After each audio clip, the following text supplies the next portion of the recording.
Of the Press Club with me, Kendall Burton. Unfortunately, Mr. Earl Bosque is not with us, but we have another Earl joining us in the person of Mr. Earl Huntley, former UN ambassador and CARICOM ambassador to Haiti. What a lot of people may not know about you, Mr. Huntley, is that you also have a background in media as a journalist, as a publisher, turned blogger most recently, the Orange Banner. You can look for it online. You have been back in the news lately, commenting on a lot of developments, more specifically, more recently, the constitutional reform issue. That's an ongoing debate. The Constitutional Review Committee established several years ago. After 7 years of hard work, the report finally came before Parliament. After 2 years, it was debated. Further 2 years before it resurfaced in Parliament and was shot down. You've written a paper looking at or titled Bridging the Gap, and in that paper you explain that there's a gap between what the people wanted, how it was interpreted by the commission, and there's a further gap between what the commission has recommended and what the politicians or parliamentarians said. So perhaps we could start with a review of the paper and some of the recommendations that were made. There were 190 recommendations in all by the Commission, but you have some of your own recommendations that have been put forward in a 24-page document, which I recommend everybody read. As I said, it's available on his blog, The Orange Banner, so you can look for it if you haven't already read it. Thanks for having me on the program and for replacing the other Earl. Thanks for agreeing to come. Earl, as we normally say. While there are 9 recommendations, I think the main recommendations have to do with the structure of government. In other words, how your parliament is constituted, how your executive, that is the cabinet, is constituted, and the question of local government. And this is where my paper focuses on, because this is really the heart of constitutional reform. Do you keep the present system that we have of Westminster parliamentary democracy, which is based on the on the British system, where you have parties elected to parliament or persons elected to parliament, because the constitution does not recognize parties, recognize persons in the House of Assembly, and the person who commands a majority support in the House becomes the Prime Minister of the country. Normally that comes from the majority party, and the Prime Minister then chooses from among the members of his party in Parliament the number of people he wants to form his cabinet. And they can also come from outside of Parliament through the Senate, because we do have an upper house, like in London, in England. The Senate in our case is nominated by the ruling party and the opposition and the Governor General. So the heart of the matter is whether we keep that system. Now, if I can go briefly or quickly to the divides, the people, from what the commission reported, the people wanted the executive, that is the cabinet, separate from the legislature. They over and over, they didn't want their ministers to come from the parliament. And we'll look at that in a while. The second thing they wanted was that they wanted the prime minister to be elected by the entire electorate. They didn't want this thing of one party wins, and as we said, the person who commands the majority in parliament. Because, for example, you can change the prime minister now if another 9 people decide that they want somebody else to be prime minister, and you don't have to go to the polls. You don't have to go back to the public to do that. So these were the 2 main recommendations of the main wishes of the people. The commission, in its wisdom, didn't recommend a popularly elected prime minister, because they thought it was too much on the American style of government. But they also recognized that there was need to do some separation of the legislature from the executive. But again, they didn't want to go the full way. They didn't want to go totally the American system. So they recommended a hybrid system where the prime minister comes from the parliament, but once he's prime minister, he goes into the cabinet, and the prime minister and the deputy prime minister on the executive, and they're the only 2 people on the legislature. On the executive from the legislature. Anybody else that becomes a minister would then lose his seat in parliament, Right. and therefore go into cabinet and would have to be replaced. Which was a cause for a lot of Right, heated right. exchanges. Yes. Oh, yeah. And then, so on those 2 points, then the next divide was that the parliamentarians, almost to a man and a woman, didn't accept the commission's recommendations, particularly on the question of the cabinet, the structure of the executive. They felt that if they were parliamentarians, that they had a right to be in cabinet. And they didn't like the idea. In fact, the commission recommended that what you do is that you have running mates. Right. So if you are running for where we are now, VG, and you get elected, but you have a running mate, you go into cabinet, then your running mate takes your position as an MP. So the parliamentarians basically did not accept the recommendations of the commission, But is there except some the two former prime ministers, Simpson King and Kenny Anthony at the time, who both agreed that the prime minister should be elected. But do you think there's some merit in the arguments presented, for instance, by Philip J.P. and Gail Rigobert, if my memory serves me correctly, when they say that it is unfair for a politician or a representative to do the hard work, the labor in the constituencies for somebody else to come and reap the benefits, Right. as well as putting them in a better position to represent the needs of those constituents? I agreed with them in the sense that not only that, they were saying that you can better make policy for people if you're down on the ground Right. with them and you've campaigned with them and you understand what it is that they want. And I agreed with them on that point, and that is why in my paper I went even further than the commission, and I recommended that the cabinet should be elected by the people. I also sided with the populace that the executive should be separate from the legislature, that we should break away from the Westminster system. And I think what has happened in our House of Assembly in the last year and before, particularly in the last couple of months with the budget debate, shows you clearly why the executive needs to be separate from the legislature. Because what is happening is that you have a small parliament, in our case of 17. And there are some countries like St. Kitts and Nevis is even less than that, 10 or 11. The executive, the cabinet, comes from the majority party. In St. Lucia at the moment, and in the last administration, there were 11 persons who formed the majority. Right now, all 11 are in the cabinet. So the cabinet dominates the legislature. There's no room for dissent or backbench voices in no the ruling accountability. party. Right? And if you look at what has happened, we have not observed conventions, so we don't have a deputy speaker. The budget debate really did not take place properly. 4 or 5 ministers never contributed. The opposition on the other side, 3 or 4 of them did not contribute. They walked out. And it did not make the parliament look good. And that could only happen because the executive dominates the legislature. So the prime minister suspends the debate for 40 days. And then you come back and in an hour or 2, the whole thing is over. And you can only do that because you really command the majority. Let us look at the situation in England, where the prime minister called a snap election. She didn't lose her majority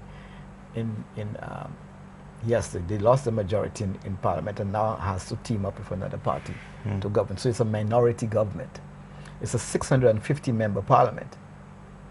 So in a parliament of that size, there is room for backbenchers in her party to express their views in a way that cannot happen here. In fact, the debate on the constitution reform was very interesting in that it was a free debate and that people were not towing party lines. Right. And therefore you saw people expressing their views. So for example, coming back to Philippe, Philippe was not for constitution reform. But he was part of the government. He was part of the government that commissioned it. But he could only have done that in this situation when it was agreed that it was a Right. free debate. Normally, you wouldn't get that.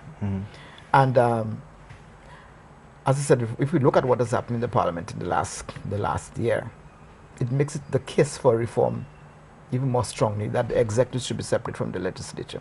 And what I also recommended is that you elect your cabinet separately, and you elect your legislature. So let us say we have a 17 or 20 member house.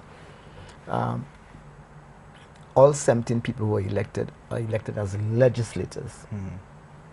They represent their constituencies in parliament. I also recommend that they're also in charge of local government. Automatically become the chair of local government. And the cabinet reports to them. So cabinet has to come to parliament to get its policies debated. If you had a situation like this, the budget debate would not have taken the turn that it did. The cabinet, the minister of finance, and would have come to parliament to present his proposals, and the parliament would be constituted of different parties, different personalities, different people, would have debated the policies. And I think that makes better sense in a small country like this. But what you're also suggesting would make to use your words, make the upper house superfluous. Superfluous, it'd be redundant, because in our system now, the upper house is supposed to be a watchdog over the lower house, the House of Assembly, the same way as it is in the House of Lords. If we have a system that the members of parliament are basically legislators, and their role is to be the watchdog over cabinet, then you don't need an upper house to be the watchdog over the over lower house. So we do not need a Senate in the system I'm proposing. And in fact, you would have a smaller government structure if you did that. Now, in the paper, you've gone on to point, you pointed out earlier that the commission recommended a hybrid, and you went on to show where the hybrid has worked in certain jurisdictions like Switzerland being one of them. What is the difficulty now in implementing a system like that when you have examples where it has worked? Right. It is not difficult if people want to do it. In fact, I'm very much enamored with the Swiss system of government, where the executive comes from the parliament is elected, 230 people are elected, and the parliament then elects 7 persons, some of them MPs, some not, but they elect most times MPs. They elect 7 people to be the cabinet or the executive, to be the president. It's a collective. And each one is responsible for a department of government. So you elect somebody, one is foreign affairs, one is finance, etc. And those 7 people run the departments of government. They take decisions collectively, but no one is the president. So one person carries the title of president for a year, basically to chair the meetings of the cabinet. There are some things that you need to do. For example, state ceremonies, receiving an ambassador. One person can do that. So you need a sense of figurehead. But the responsibility is in the 7. And I quite like that, as I said, particularly as I see what is happening here, in that there's no prime minister or president who is above the others. And the prime ministers in our system have tremendous power. In fact, there's one study that I quoted in the paper by Archie Singham and Vaughan Lewis, which calls it personalist government in the Caribbean. And you just look at the history of Caribbean governments. They've basically revolved around one person. The politics, the parties have revolved around one person. And the danger of electing a prime minister popularly by the entire electorate is that you may in fact strengthen that tendency to personalist government. It's almost like a president. In fact, now I call them presidential prime ministers. But what you have to do if you do that is to put in checks and balances in the system that will curtail the powers of a prime minister elected popularly. But I think the Swiss model, which is what I'm leaning to even more now, from I say what I have observed in the last year, makes a lot of sense for small countries like this, that it puts the responsibility among 7 persons or 6 persons, whatever you want, and not on one person. as we have in the system now. And what has happened in our system in the Caribbean, people depend on that one person, that prime minister, to be ministers and to have jobs. The whole thing revolves around the prime minister. And that can be dangerous, as we just have to look at the history of the Caribbean. Over and over you refer to the size of the jurisdiction, which I also have an issue with when it comes to your recommendation about the cabinet, the cabinet being elected by the entire electorate. I have a little difficulty with that aspect of it, so I want you to expound on it for me. How exactly does that work, and will it not complicate the issue? No. The first thing, okay, the decision to elect the cabinet by the persons was, in a sense, in agreement with Philippe and Gail Rigobert that you have to be campaigning among the people. You really need to understand them to be in cabinet, and you shouldn't just have people appointed. But if you're going to elect the cabinet, the first thing you do, you have to determine the size of the cabinet. And that is one of the things I did. I do not think that we need 11 or 13 people or 14 people. In fact, right now we have a cabinet of 16 people. And you're saying, we need about 10? We need 9. 9, okay. Right. What I did was to look at what are called basic portfolios. In any government, there's just certain portfolios, certain subjects that are usually by themselves. Finance, foreign affairs, health, education. And then you can add on, you can add on to all of these a combination of other subjects. So for example, in Switzerland, there are only 7 government departments. The cabinet is 7. Switzerland is a much bigger country than St. Lucia. Civil services are a couple of 100,000 persons, and they can do it. So in my study, I came down to 9 portfolios. And therefore, you just needed to elect 9 people to the cabinet. The prime minister, who was supposed to be elected by popular vote, and the other 8 people would be elected in a variety of ways. You could either have, again, the whole electorate vote for 8 people to join the prime minister. But who presents the list of candidates? Well, anybody. So let us say right now we have 2 parties. Those 2 parties can present 8 people. You or I can run to be in the cabinet. We don't have to be in a party. The objective is that people don't have to vote for 8 people from one party. So let us say you have a list of about 20 persons who want to be in the cabinet. You, the electorate, elect the 8 persons who you think best suited to be in the cabinet.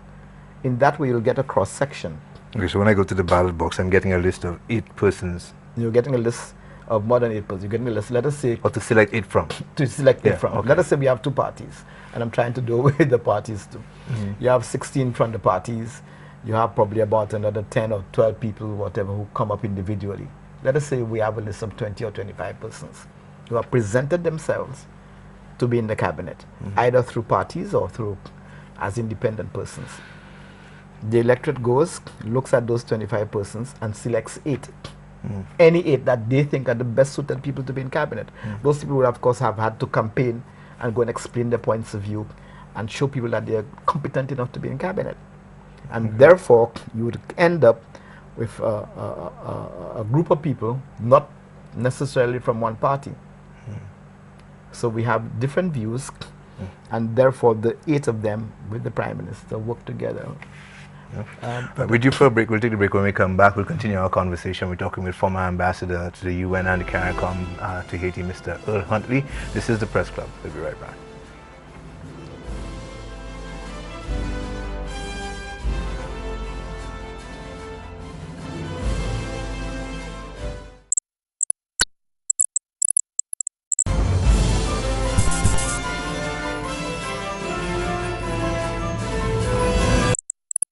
Welcome back to the Press Club with me, Kendall Burton. My guest is Mr. Earl Huntley, the former ambassador to the UN and CARICOM, also a former should I say former or still a media Still a media person, media practitioner, media practitioner. communications. I'm doing consultancies now in communications. Right, so. and he's also the person behind the Orange Banner, a blog that looks at a variety of interesting topics, including our subject for today, constitutional reform. We were talking before the break about the election of the cabinet, by the entire electorate. Mm-hmm. Once that is done, Mm-hmm. how do you go about constituting the final grouping? Well, let us say 8 people are elected. The Prime Minister then assigns the portfolios among the, because there are nine ministries, no more than 9 ministries. Right, that you are suggesting.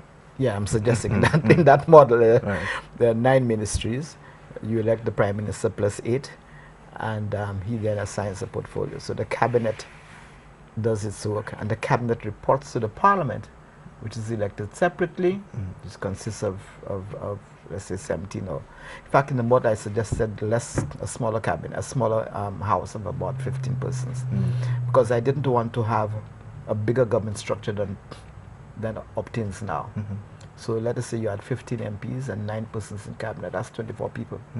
That is much less than we have now. Now we have 17 in the House and 11 in the Senate. We have 28 to get a smaller government structure. So cabinet would be reporting to Parliament, and Parliament would oversee the work of the cabinet, and in that way you would avoid a lot of what we have seen in the last year and before. And I think it makes the cabinet much more accountable to the representatives of the people. That's because that is at the core of this issue, accountability. Now, it's interesting that this is supposed to be a representative system.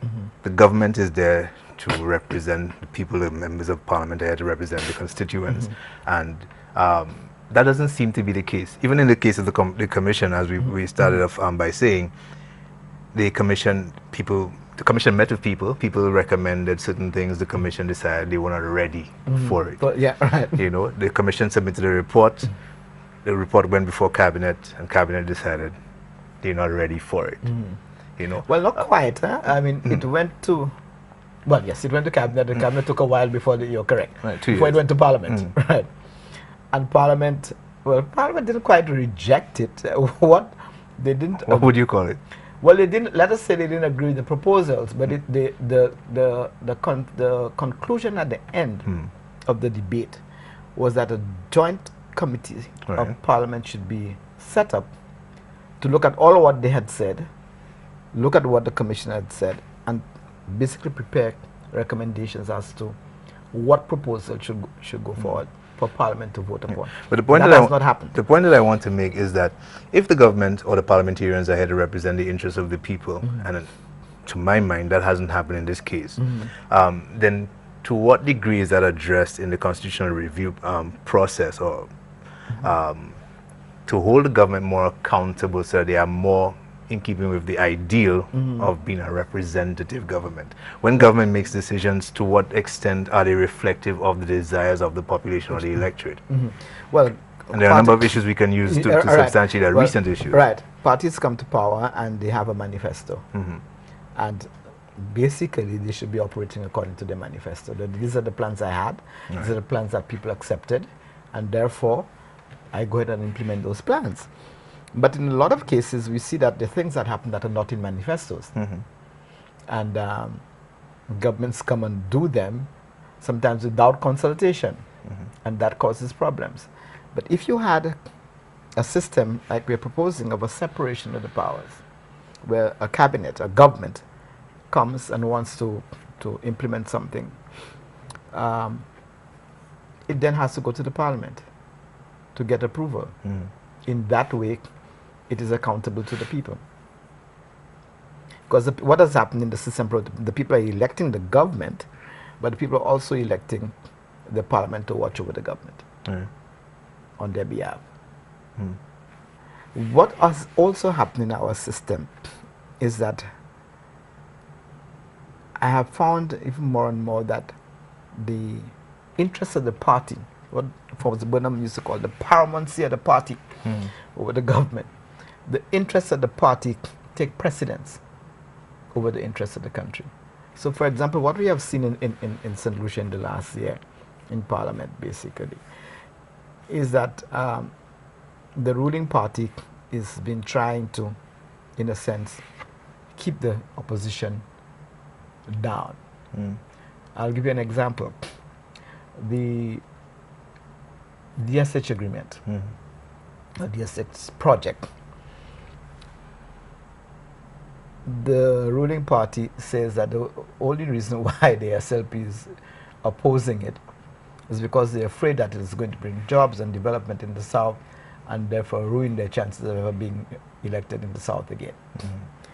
And the opposition says, no, but we were the ones who initiated the discussions. And we're not against the project, we're against certain aspects of it. So interest is whipped up in the in the project, as we have seen. There's a huge demonstration mounted by the opposition against the project and other things that the government has done.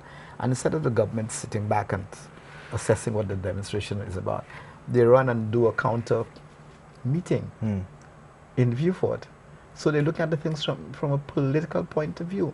And if you look at what the debates in the House, particularly in the budget, it was more about attacking one another, attacking politicians on the opposite side, on either side, rather than debating policies.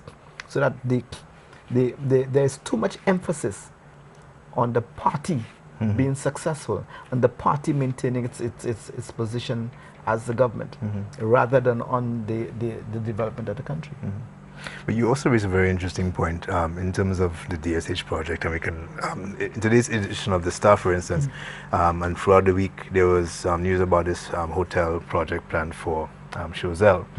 The issue of direct foreign investment. I remember the OECD had a conference and a report was issued with recommendations for developing countries in 2001. To what extent regional governments have paid attention to that, I don't know, but it had some interesting recommendations. And one of the things it was suggesting is that rather than purely trying to invite direct foreign investment, government should have policies in place that make foreign and direct investment a part of a development plan. And when we talk about DSH projects and hotel projects like this one, I don't see it fitting into, a strategy, a development strategy by the government. I'm about to write something on this. I actually posted something out on Facebook in response to what somebody was saying. That one of the things that the DSH project has shown me is what we are lacking in St. Lucia and in the Caribbean as a whole. The Caribbean has been pursuing foreign investment by invitation. So in other words, you give the investor a lot of privileges, a lot of concessions, and people come in with any idea, right? Crackpot, good, not good, but because it is foreign investment and this is going to create some jobs, you accept it, regardless of the social, whether they are negative social economic implications for you, or environmental, or environmental, and you accept them because it's a foreign investor. You're giving them all those concessions. When what we should be doing, as I said, is that we as a country, and that applies to the rest of the Caribbean, we should plan what it is we want and invite investors. So, for example, we look at, you divide the country into zones or quadrants, as was the last term used by Osbert Dovey. But into sections, you decide, okay, in Viewfort, this is the kind of development, this is the kinds of things we need to do, we want to do. And I say we, that is done in consultation with the people in the particular area. That these are the kinds of things we think will help the development of that particular sector of the country. And we prepare the projects, prepare those plans, and look for the foreign investors to come and invest in those plans, rather than just lay back and let people come in, as I said, all kinds of projects. That is, I think, the way to go. You have to determine, for example, do you want to put hotels all over the country, in every beach that you have, or on every beachfront that you have? Are some places better suited to hotel development? Are some places better suited to agriculture? Are some places better suited to call centers or industrial parks? You have to determine that. and then people come in. I also think too, in a small country like St. Lucia, when we go back to the DSH project, is that I think at this stage in our development, we need to decide how much land do we give to foreign investors for whatever projects that they have. Do we have a maximum of 100 acres, 50 acres, 20 acres, or whatever? Or do we just give anybody any amount of land they want because they say they have money to develop do a development? So this has raised a number of issues. And it also raises, again, the need for more consultation between government and people. It also raises, again, the question of constitutional reform. Because, again, a cabinet takes decisions, and the cabinet is going to go through and implement those decisions regardless, unless there's, let's say, tremendous public outcry that threatens the stability of a government.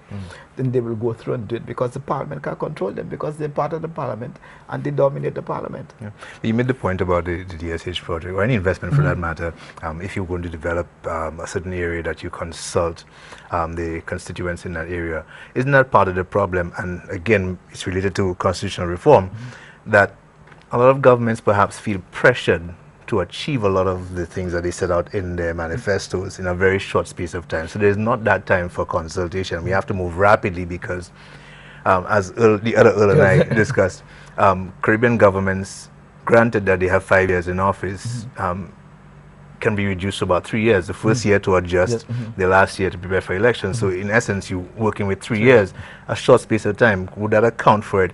And to what degree can we look at reviewing our constitution in terms of term limits or term expansions? But yes, it accounts for it that you want, well, let us say the overriding objective of a party is to remain in power, or to stay, or to get into power. That is the overriding objective, so that the haste you see in doing things is to ensure that they do things that will grant them success at the next polls in 3 years' time, as you say. The other thing is that in terms of consultation and their manifestos, it has occurred to me too that those manifestos are not prepared in consultation with people. I say with the people on the ground, the people in your constituencies.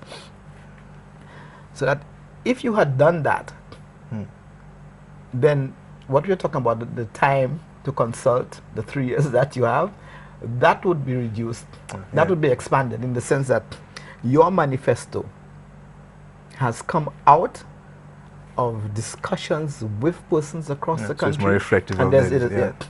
So you know that you're going with something that has popular support. I mean, people say, well, yes, we were elected and this was our money, but you really didn't discuss the manifesto.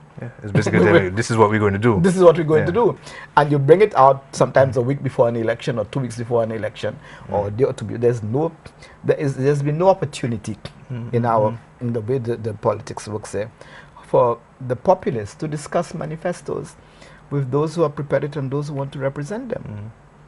Yes. I believe with you for a break. We'll take it and we'll be back shortly. You're watching the Press Club with me, Kendall Burton. My guest is Mr. Earl Huntley, former UN and CARICOM ambassador. We'll be right back.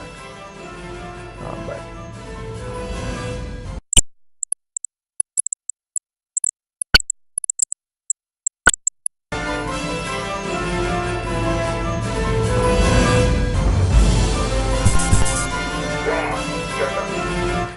Welcome back. You're watching the Press Club with me, Kendall Burton. My guest is Mr. Earl Huntley. I almost said Earl Bouske. Earl Bouske is away. Mr. Huntley, the other Earl, is fitting in for him. And we're talking about constitutional reform, a subject that he is very familiar with, having written on it. And again, I want to encourage you, if you haven't already done so, to visit his blog, The Orange Banner, where a copy of his paper, Bridging the Gap, the debate on constitutional reform, has been posted. The recommendations, based on the recommendations of the Constitutional Review Commission. As I mentioned at the beginning of the program, you are an experienced journalist and media person yourself, and I want to switch our focus because we do discuss issues affecting the media here. Your feelings or reaction to the coverage that the media has given the issue of constitutional reform, or even Parliament generally? No, there's not been, there's been little coverage of it. In fact, there have been a lot of issues. When you look at the issues we have had in Central the last year, and some of the controversies, the media has basically been just reporting. There are very few programs which analyze the issues. Like, okay, this is one of them. But what we have are news reports, call-in programs, phone-in programs, and I say not enough analysis of the issues that are confronting us, and particularly on constitutional reform.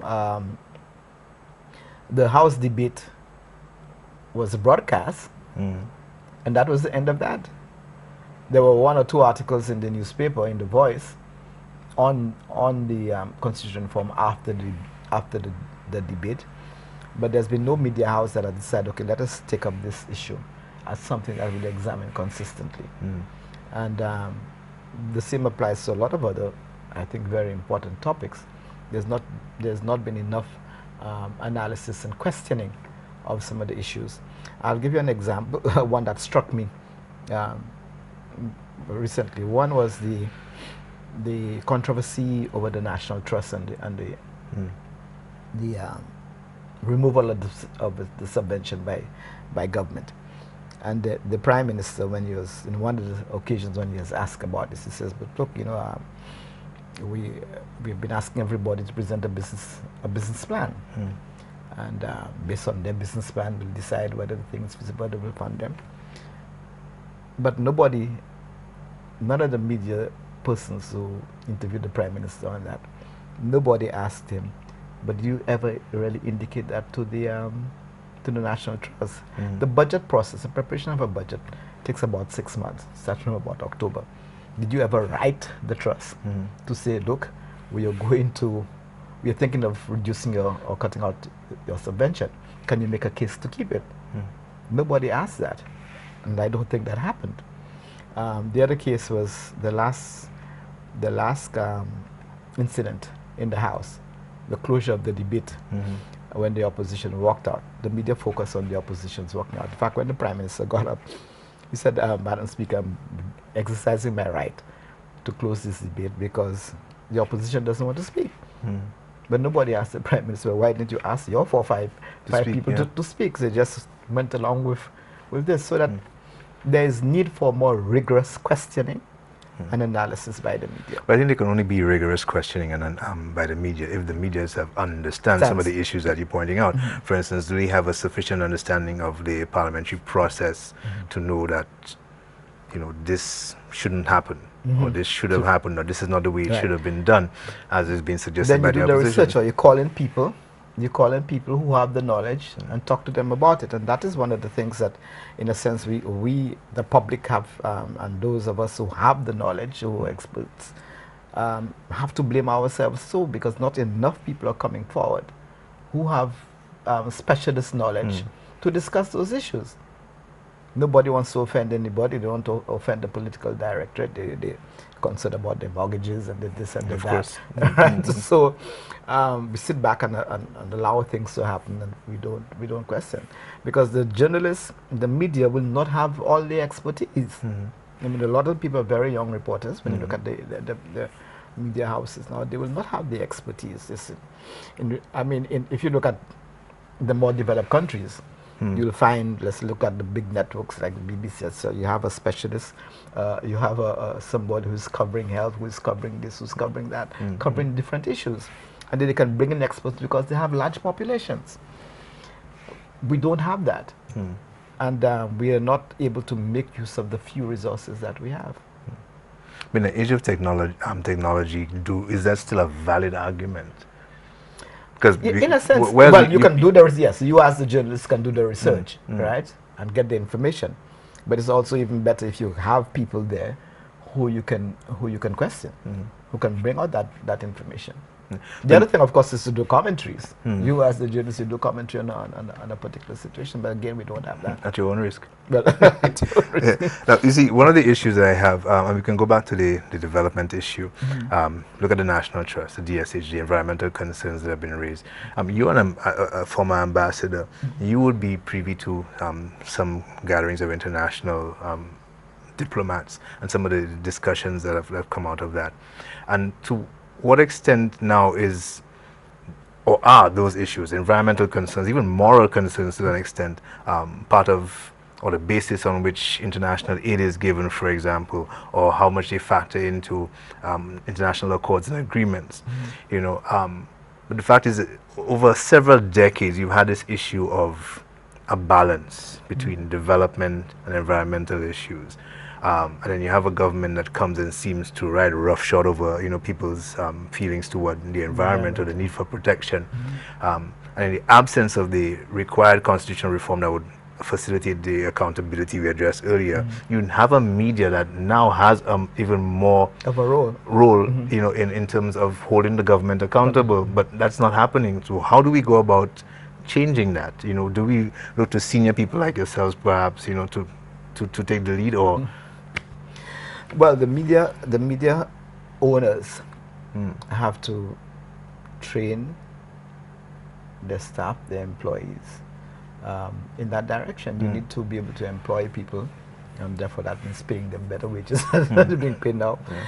Employ specialists, employ people with the necessary background. When I did international relations, for example, I did international relations not to become a diplomat. I did international relations for journalism, that I wanted to specialize in international affairs. And in fact, because I was doing a lot of work in my journalism career at the time. I was doing work in development. I was doing I was working with the CCC, Caribbean Conference of Churches, and the development arm called CADEC, and I was reporting, doing radio programs on the development work of the CCC. We did a program called Radio Contact, which looked at all the projects we're doing, look at international affairs, etc. And before that, when I was at Radio Caribbean, which is where I started, I did a weekly program commenting on Caribbean affairs. It was called Carib Report. So I called people all over the Caribbean, discussed the use of them. And therefore, when I did international relations, just to further that aspect of journalism. So we need to have journalists or train media persons in the different fields, or let them facilitate their getting the training in those fields.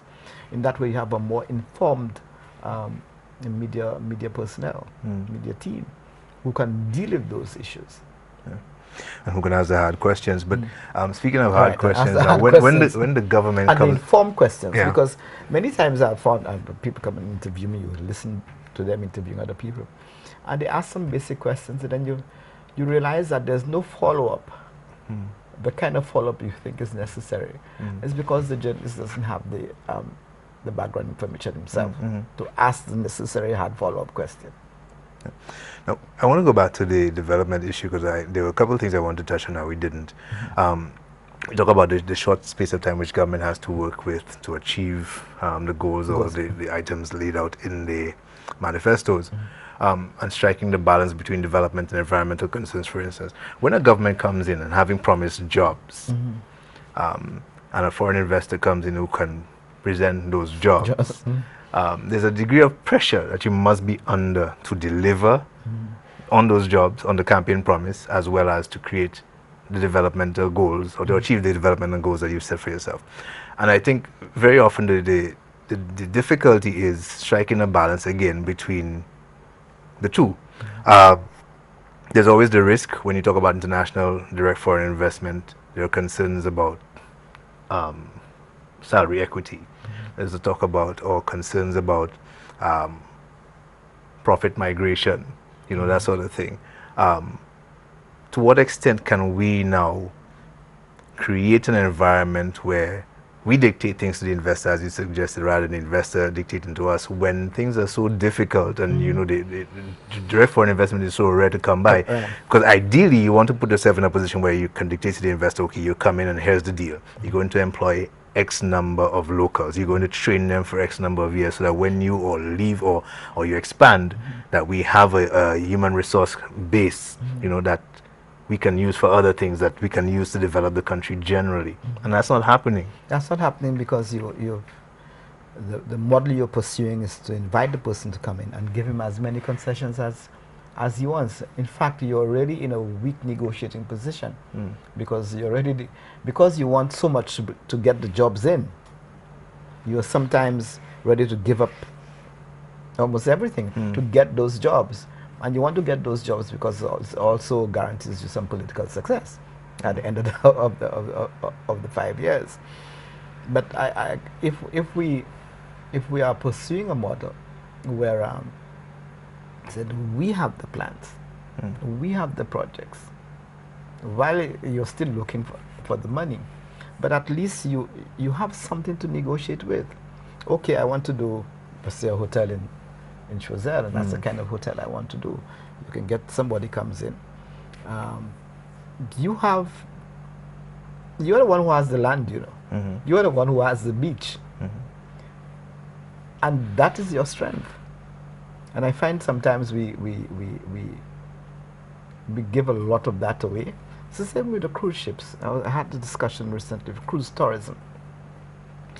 St. Lucia's head tax, what we're still getting $6 US a person, and that's because the Caribbean countries are not united, have never been able to unite on having a common head tax. But we are the ones with the resources. We have the sea, we have the beaches, we have the environment, we have what they want. And how many other places can they go to? Can those cruise ships go to if they don't come to the Caribbean? So we are not using our strengths in our negotiations with the foreign investor. Yeah, but perhaps we don't see them as necessarily as strengths. Well, that's what I'm saying. We're not seeing them as strengths. We're not seeing them because the model, the mode of thinking is invite. It's industrialization by invitation. That has been the model the Caribbean has pursued for decades and decades and decades. Yeah, but there seems to be a degree of desperation in the way that we go about it, apart from it being ad hoc. And perhaps that is because there's a fear that if we don't take it, somebody else will. Right. And if we don't take it internally too, we don't get the jobs and we lose office. Yeah. So there is, in a sense, an element of desperation. But it calls, when you look at it regionally, it also calls, shows you the need for a regional approach to those things. Let's take the passports, the citizenship by investment, which is, as I've said elsewhere, not a policy I endorse. I've not been for it. I think we can be more creative than that. I don't think we need to sell our sovereignty to find development, money for development. But instead of taking, let's say, in the OECS, a regional approach to it, we haven't. So one starts with $500,000 or whatever. We're now down to 100,000 US by St. Lucia. And because we're all competing against one another and bringing down the value of our citizenship in that manner. You know, it reminds me, this whole thing about the citizenship by investment that all the countries are scrambling to do. It's true, it is being done in some other countries, in a lot of other countries around the world, including the United States and Canada. But I remember a quotation by Arthur Lewis from his Agony of the Eight, when he was writing on the failure of the last attempts at federation between Barbados and the Windwards and Leewards. And he said, if all those little islands go off on their own, the people will all suffer. And I think what is happening with the passports is an indication of that suffering. That by failing to come together, to approach development together, we are now doing something that would probably not have been contemplated even at independence, that we're now competing with each other to see who can sell their passports most cheaply. Now, you are former CARICOM ambassador. CARICOM has taken a lot of criticism for exactly what you say, not being able to come together and governments agree and deal with issues as a single unit. Now, when you look at the success of the EU, it has been compared to CARICOM. If the EU can pull it off, what has been the problem with CARICOM being further advanced than it is? And now that the Brexit has happened and there's other countries talking about leaving, there's concern that CARICOM will collapse as well. Do you share that concern or fear? No, I don't think it will collapse. But of course, the Brexit, the Brexit phenomenon is not a very encouraging development for those countries who have never been too happy with CARICOM. Let's look at, for example, Jamaica. The Jamaica Labour Party, which was the one which pulled Jamaica out of the Federation, has never really been very comfortable with CARICOM. They're one of those, for example, that has opposed the CCJ, the Caribbean Court of Justice. And so what has happened with CARICOM, if you make the comparison between CARICOM and the EU came from a historical background where they had been at war. Second World War was very devastating, and one of the reasons for regional integration in Europe was to so tie the countries together that decided there would be no need to fight each other, and just to help prevent war. So coming from that background, there was, in a sense, a greater sense, a greater need of why they needed to come together. But isn't there an equally greater need economic economic survival? And that is how, and when the success of economic integration in Europe started to be seen, it was a lot of other countries, regions in the world did it. And we did it in the Caribbean. But what has happened in the Caribbean is that our independence is new, relatively speaking, to the countries of Europe who have been there for hundreds and hundreds of years. And so people are holding on to this new independence. The political establishment, the politicians in those countries are having that power and do not basically want to give it up. That is why we're not getting further with regional integration, even to go the political way. Taking us full circle right back to constitutional reform. Right, because ultimately, economic integration, that is the stage at which Europe is in now, and why Brexit kind of happened. When economic integration succeeds, ultimately it will lead to political union, in that the management of the fused economy will demand one political system, one political directorate. You cannot have one economy, a single economy, run by 6 or 7 different administrations. It has to be one administration. And one of the problems, one of the reasons that Brexit happened is that people in Britain felt that they were being controlled by this distant thing in Europe. I mean, the little laws and that were passed in Europe that impacted certain areas in the UK, which didn't come from the UK. To represent the representatives of the people there, and so they didn't want to be controlled. They kept saying, we want to take control of our borders again. And isn't CARICOM now facing a similar issue of the same CIP? Whereas if a passport is issued in St. Lucia, you have rights to travel across CARICOM across on the basis that you have... across the OECS. Right. More in the OECS than in CARICOM, because CARICOM still has, while we have a degree of freedom of movement under the single market, but it's confined to professionals. There are categories of people who can travel, but that still applies. But it applies more in the OECS, where under the economic union, OECS nationals can travel freely among the OECS countries and work. And so St. Vincent, which doesn't have a citizenship by investment program, and whose prime minister is steadfastly against it, there's a problem in that if you have a St. Lucian passport, through CIP, you can go to St. Vincent. So there needs again to be a common policy. on issues like this. But people have to understand that in doing this, they will have to give up some sovereignty. You have to give, but you're selling some of your sovereignty to investors. To investors, some of your rights as a citizen to foreign investors. Yet you don't want to give up some of that to put it in the common pool to advance the region as a whole. Mr. Earl Huntley, former UN ambassador, former CARICOM ambassador to Haiti, it has been a pleasure having you here. A lot more to discuss. Hopefully you'll agree to come again.